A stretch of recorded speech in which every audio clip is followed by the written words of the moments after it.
For advertisement, call 8125893028. Our Gmail maxtvtelugu@gmail.com. Hi hello నమస్తే welcome to Max TV. నేను మీ షావ్స్. ఈ రోజు మనతో పాటు ఉన్నారు life coach, family coach, Ayurvedic and social activities doctor Anu Chowdary గారు. మరి మేడంతో మాట్లాడదామా? నమస్తే మేడం. నమస్తే అమ్మ. ఎలా ఉన్నారు మేడం? ఫైన్ రా, మీరు బాగున్నారా? బాగున్నాను మేడం. మేడం, ఈ రోజు మనం మాట్లాడబోయే టాపిక్ సోరియాసిస్. అసలు సోరియాసిస్ అంటే ఏంటి, అసలు ఈ డిసీజ్ ఎందుకు వస్తుంది, ఎలా వస్తుంది మేడం? సోరియాసిస్ అంటే దీన్ని వాత రక్తం కూడా అని అంటారమ్మా. దీన్ని గది చర్మ కుష్టం అని కూడా అంటారు. దీన్ని మన అచ్చమైన ఆయుర్వేద తెలుగు భాష వీటికి ఈ రెండు పదాలు. సో ఏంటంటే అసలు ఈ సోరియాసిస్ ఎందుకు వస్తుంది అంటే మన శరీరంలో ఎప్పుడైతే ఇమ్యూన్ సిస్టమ్ తగ్గిపోతుందో అప్పుడు వస్తుంది. అండ్ ఒకటి కొంతమందికి అంటు వ్యాధ కాదని చాలా మంది అడిగారు. కొంతమందికి వంశపారంపర్యంగా వచ్చే ఛాన్సెస్ ఉంటది. మేడం, ఈ సోరియాసిస్ వచ్చే ముందు మనకి ఏమైనా సైన్స్ అండ్ సిమ్టమ్స్ ఉంటాయా మేడం? సోరియాసిస్ వచ్చే ముందు అంటే స్టార్టింగ్ ఎవరికైనా ఏజ్ అబ్బాయి సిమ్టమ్స్ లేకుండా ఏది రాదు. సో కాకపోతే మన మైండ్, మన శరీరం దాన్ని క్యాచ్ చేసుకోవాలి. ఏంటంటే చిన్న చిన్న రింగ్ వామ్ టైప్ లో ఇట్లా వస్తూ ఉంటాయి, స్కిన్ పైన దురద వస్తూ ఉంటది. మీరు వాళ్ళు ఏదైనా క్రీమ్స్, లోషన్స్ వాడగానే కంట్రోల్ అవుద్ది, మళ్ళీ అగైన్ రిపీట్ అవుతూ ఉంటది. అదేంటంటే స్టార్టింగ్ కొంచెం ఉంటది, ఉండే కొద్దీ టోటల్ బాడీ మొత్తం స్ప్రెడ్ అవుతూ ఉంటది ఈ సోరియాసిస్. అండ్ దీనికి వీళ్ళు ఏది తిన్నా కూడా పత్యం లాంటిది ఉండకుండా కొంచెం తిండి, వంకాయ, గోంగూర, శనగపిండి, శనగ నూనె, శనగ విత్తనాలు, పల్లీలు అంటారు, ఇవన్నీ కూడా తింటూ ఉంటారు. నాన్ వెజ్ ఇవన్నీ తినే కొద్ది ఏంటంటే ఫాస్ట్ గా స్ప్రెడ్ అవుద్ది.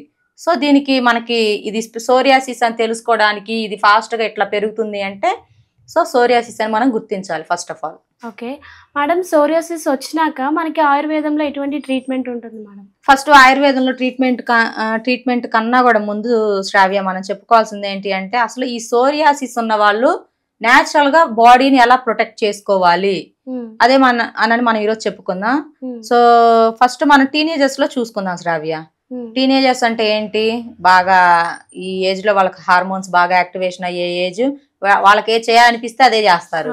క్లాస్ లో టీచర్ లెసన్స్ చెప్తున్నా కూడా వాళ్ళు పక్కన ఫ్రెండ్ తో గిచ్చుకుంటా ముచ్చట్లు చెప్పుకుంటారు బెంచ్ కింద తలంచి.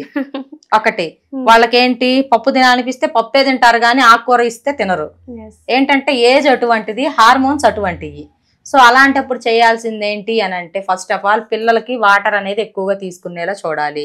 అండ్ ఈ సోరియాసిస్ ఉన్న వాళ్ళని అది టీనేజర్స్ లో కానీ, చిన్నపిల్లలో కానీ, పెద్ద పిల్లల్లో కానీ పొల్యూటెడ్ ఎన్విరాన్మెంట్ కి దూరంగా ఉంచాలి. ఫస్ట్ ఆఫ్ ఆల్ బట్టలు, దుస్తులు అనేవి కూడా పరిశుభ్రంగా ఉంచుకోవాలి. వీళ్ళు శరీరం పైన ఎలాంటి క్రీమ్స్, లోషన్స్ యూజ్ చేయకూడదు. అండ్ వీళ్ళు ఆకుకూరలు అవి ఎక్కువగా తీసుకుంటూ ఉండాలి. First of all curry quantity ఎక్కువ ఉండాలి, రైస్ క్వాంటిటీ తగ్గించుకోవాలి. అండ్ సెకండ్ వన్ వచ్చేసి ఏ ఆయిల్ పడితే ఆ ఆయిల్ కర్రీ ప్రిపరేషన్స్ కి యూజ్ చేయకూడదు. సోరియాసిస్ ఉన్న వాళ్ళు లైక్ వీళ్ళు ఓన్లీ ఆవు నెయ్యి మాత్రమే యూజ్ చేయాలి. లేదంటే నువ్వుల నూనె, అది కూడా నువ్వుల నూనె అయితే 1 టేబుల్ స్పూన్ ఎనఫ్, లేదంటే 10 డ్రాప్స్ ఆయిల్ ఎనఫ్. అలా కాకుండా ఏ నూనె పడితే ఆ నూనె తీసుకొచ్చేసి దాన్ని వాళ్ళు బాగా గిద్దలు పోసేసుకొని వండుకున్నారనుకోండి, వాళ్ళకి ఏంటంటే ఈ ఇచ్చింగ్, ఈ ఇన్ఫెక్షన్ అనేది ఇంకా స్ప్రెడ్ అవుద్ది. తినే ఫుడ్ అంతా కూడా న్యాచురల్ గా ఉండాలి. సో అండ్ వీళ్ళు వచ్చేసి ఎక్కువగా స్ట్రెస్ గురవుతూ ఉంటుంటారు. సో స్ట్రెస్ లెవెల్స్ అనేవి తగ్గించుకోవడానికి వీళ్ళు కొంచెం లలిత కళలు, డాన్సింగ్, స్విమ్మింగ్, లైక్ గేమ్స్ అలాంటివి, టెంపుల్స్ కి వెళ్ళడం, ఇలాంటి వాటిపైన చూపించాలి మక్కువ. అండ్ ఇంకొకటి ఏంటంటే కొంతమందికి బాగా స్ప్రెడ్ అయిపోద్ది శ్రావ్య. ఏంటంటే టోటల్ బాడీ మొత్తం వచ్చేస్తూ ఉంటది, బాగా ఇచ్చింగ్ వస్తూ ఉంటది, తలపైన ఉంటది, ఎక్కువగా తలలో డాండ్రఫ్ లాగా రాలుతూ ఉంటది. దాన్ని స్కాల్ఫ్ సోరియాసిస్ అని అంటారు, తలలో వచ్చే ఈ సోరియాసిస్ ని. కొంతమందికి ఏంటంటే నెక్ దగ్గర నుంచి పైకి ఉంటది, కొంతమందికి ఏంటంటే మనకి కింద పాదాల దగ్గర నుంచి మోకాల వరకు ఉంటది, కొంతమందికి ఓన్లీ వీపు భాగం నుంచి మెడ భాగం వరకు స్ప్రెడ్ అయ్యింది, కొంతమందికి మోల చేతుల పైన ఉంటది, కొంతమందికి నెయిల్స్ పైన మాత్రం ఉంటది ఎక్కువగా. ఈవెన్ నెయిల్స్ ను కూడా వదలదు ఈ సోరియాసిస్, మొండి జబ్బు కొంతమందిని. సో అలాంటప్పుడు చేయాల్సింది ఏంటి అంటే తీసుకోవాల్సిన ఫుడ్ అంత న్యాచురల్ గా ఉండాలి, పొల్యూటెడ్ ఎన్విరాన్మెంట్ కి దూరంగా ఉండాలి, శరీరం ఎప్పుడు తేమ ఉండేలా చూసుకోవాలి. సో తేమ ఉండేలాగా ఎలాగంటే మనం కొబ్బరి నూనె యూజ్ చేస్తామమ్మా డైలీ. సో ఆ కొబ్బరి నూనెలో మనం కొంచెం గరిక దొరుకుద్ది. సో ఆ గరికని బాగా ముద్దలా చేసేసుకొని దాంట్లో ఒక కర్పూరం బిళ్ళ వేసేసుకొని బాగా పట్టించేసి మెత్తగా నూరేసి అంతా కూడా ఒక 10 నిమిషాలు మనం గ్యాస్ మీద పెట్టేసుకొని ఒక ఆపేసుకొని తర్వాత ఆఫ్టర్ 10 minutes ఆయిల్ ని వంపేసుకొని ఆయిల్ ని శరీరం పైన అప్లై చేసుకుంటే కొంత రిలీఫ్ అనేది వస్తూ ఉంటది. అండ్ ఇంకోటి ఏంటంటే ఈ చర్మ వ్యాధులు సోరియాసిస్ కానీ ఇంకా ఏదైనా ఇతర చర్మ వ్యాధులు వచ్చినప్పుడు ఎక్కువగా స్ప్రెడ్ అవ్వడానికి రీజన్ ఏంటి అని అంటే శరీరంలో వేడి ఎక్కువగా ఉండడం అండ్ ఉప్పు కారం పులుపు ఇవి ఎక్కువగా తీసుకోవడం వల్ల కూడా ఇచ్చింగ్ అండ్ స్ప్రెడ్డింగ్ కూడా ఎక్కువ అవుతుంది. సో అలాంటప్పుడు చర్మ వ్యాధులు సోరియాసిస్ అనే కాదు, ఒక గజ్జి తామర అనే కాదు, ఏ చర్మ వ్యాధి ఉన్నా కూడా ఉప్పు కారం అనేది చాలా వరకు తగ్గించుకోవాలి.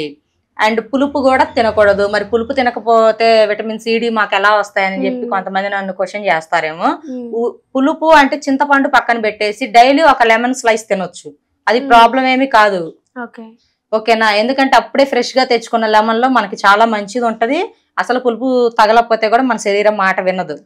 అండ్ ఇలా ఇవన్నీ తగ్గించుకొని కొంచెం మంచి ఫుడ్ తీసుకుంటే ఇది నేచురల్ గా టోటల్ లోపల నుంచి క్యూర్ అవుతుంది. ఒకటి అసలు మరి మనం ఆయుర్వేదంలో ఎలాంటి అని మనం చెప్పుకుంటే first of all daily regularly మనం మంచినీళ్ళు తాగుతాము. సో తాగే మంచినీళ్ళలో ఏంటి అని అంటే మెంతులు ఉంటాయి. సో మెంతులు అండ్ జీలకర్ర ఉంటది. సో ఈ రెండు అదొక స్పూన్ ఇదొక స్పూన్ వేసేసుకొని ఒక 2 లీటర్స్ వాటర్లో మనం మరిగిచ్చేసుకొని ఒక 10 మినిట్స్ ఆ వాటర్ని ఉదయం మధ్యాహ్నం లోపల కాజేసేసుకోవాలి, తాగేసేయాలి. సో ఇలా తాగడం వల్ల కూడా మనకి చాలా మంచిగా జరుగుతుంది. అండ్ స్కిన్ కి వచ్చేసరికి మనం బయట అప్లై చేసుకోవడానికి వేప నూనె, ఇదేంటంటే మనం నేచురల్ గా తయారు చేసిన వేప నూనె. సో ఇది చాలా బాగుంటది ఈ సోరియాసిస్ కానీ సమ్ అదర్ స్కిన్ ఇన్ఫెక్షన్స్ ఉన్న వాళ్ళకి కూడా. సో ఈ వేప నూనె కనుక స్కిన్ పైన అప్లై చేసినట్టయితే దీంట్లో కొంచెం కర్పూరం మనం దంచి వేసేసుకొని దాంతో మనం ఈ ఆయిల్ ని కనుక కర్పూరంతో కలిపిన ఈ నూనె మనం స్కిన్ పైన అప్లై చేసుకుంటే ఈ సోరియాసిస్ నుంచి విముక్తి అనేది కలుగుతుంది మనకి. సో ఇది మనం నేచురల్ గా ఇలా క్యూర్ చేసుకోవాలమ్మా. అంతేగాని మనం దీనికి ఎక్కువగా ఏది పడితే అవి మందులు వేసేసుకొని సైడ్ ఎఫెక్ట్స్ తెచ్చుకొని ఇబ్బందులు పడటం కన్నా సో నేచురల్ గా తగ్గించుకునే ప్రాసెస్ అయితే ఇది. నో సైడ్ ఎఫెక్ట్స్ ఉండవు మనకి, ఇందులో ఫాస్ట్ గా కూడా క్యూర్ అవుతుంది. అంటే మందుల కంటే నేచురల్ గా చేస్తే మంచిగా ఉంటది. అండ్ మన దగ్గర నేచురల్ గా తగ్గించుకునే వాళ్ళు చాలా మంది ఉన్నారు. చాలా బాగా చెప్పారు madam, thank you so much.